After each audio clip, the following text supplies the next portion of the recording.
2. Any girls here? Jack opened his eyes.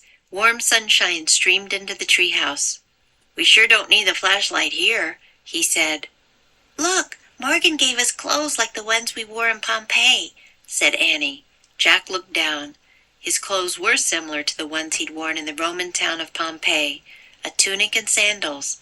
He also had a leather bag in place of his backpack again. Annie looked out the window. And we landed in an olive tree, just like Pompeii, said Annie. Jack looked out the window. He caught his breath. Are we in the wrong place? He asked. I don't know, said Annie. Look past the trees. Doesn't it look like a big fair? Jack looked. Annie was right. Past the olive grove was a field filled with white tents. Beyond the field were red brick buildings with columns and huge crowds of people. What's going on? Jack asked. He pulled a research book out of his leather bag. He found a picture of the scene outside. Below the picture were these words. The Olympic Games began in ancient Greece over 2,500 years ago. Every 4 years, more than 40,000 people traveled to Olympia, the town where the Festival of Athletic Games took place. Oh, man, Jack whispered. We're at the ancient Olympics. Cool, said Annie. Jack wrote in his notebook. Olympia, first Olympics take place. Come on, let's go watch, Annie said. She started down the rope ladder. Jack threw his notebook and the research book into his leather bag. Don't forget we have to get Morgan's story too, he said as he followed Annie. Annie waited as Jack stepped to the ground. Then they walked through the olive grove to where the tents were. Jack heard pipe music and smelled food roasting over fires. Groups of men talked excitedly to one another. That's funny, said Annie. I don't see any girls here. Oh, sure, they're girls, said Jack. Where? Said Annie. Show me. Jack looked around, but he only saw men and boys, no women or girls at all. Then he saw an outdoor theater. A woman was standing on the stage. She had yellow hair and a purple tunic. There, said Jack, pointing. What's she doing? Asked Annie. A soldier was on stage with her. He wore a long cape. A helmet with a red crest hid his face.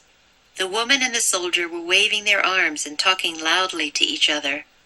I think they're doing a play, said Jack. I'll look.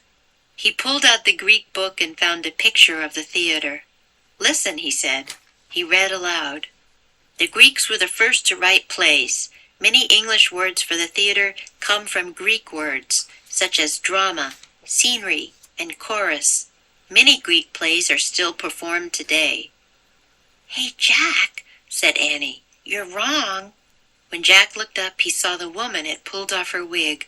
It was a boy dressed up as a woman. See, even she's a boy, said Annie. That's weird. Said Jack. He went on reading. A few actors would play many different parts in the same play. Women were not allowed to act, so men played the female roles too. That's not fair, said Annie. What if a woman wanted to be in a play? Don't worry about it, said Jack. He put the book away. Let's just take a peek at the Olympics, then find our story. He nudged Annie to move along. Just then he heard a voice. Wait! They turned around. A man with a short white beard was walking toward them. Hello, said the man. He was looking right at Annie. Who are you? Who are you? Annie asked boldly. ㅣ매직트리하우스 Book 16 Hour of the Olympics Chapter 2.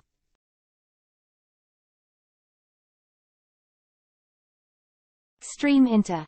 Warm sunshine streamed into the treehouse. In place of. He also had a leather bag in place of his backpack again. A huge crowd of. Beyond the field were red brick buildings with columns and huge crowds of people. Take place. Every 4 years, more than 40,000 people traveled to Olympia, the town where the Festival of Athletic Games took place. Wave one's arms. The woman and the soldier were waving their arms and talking loudly to each other. Pull off. When Jack looked up, he saw the woman had pulled off her wig.